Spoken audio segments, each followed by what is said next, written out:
How do you delete your Google account? I'm going to show you how to do it on a computer, but you can also follow the same steps on your phone. First, go to the top corner. I'm already logged into my Google account. Now, access your account by clicking on your avatar or profile picture. After that, click on Manage Your Account. Once you click this option, you'll be redirected to your account settings. Since you want to delete your Google account, go to the Data and Privacy section. Click on this option. You'll be taken to a new page. In this menu, scroll down and click on More Options. Once you click on More Options, it will show you the section where you can delete your Google account. Now, click on Delete Your Google Account option. Next, Google will ask you to enter your password.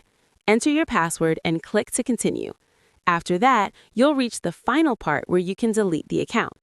Keep in mind that when you delete your Google account, you will also lose access to other services like YouTube, Gmail, and everything linked to this Google account. Here, you'll need to check both boxes to confirm that you really want to delete your account. Make sure both options are selected. Then click on Delete Account, and your Google account will be deleted. It will be removed completely. Google also shows an option for users who deleted their account by mistake and want to recover it. But in your case, if you really want to delete it, that's all you need to do. This is how you delete your Google account. I hope this helped you. If it did, don't forget to subscribe to the channel.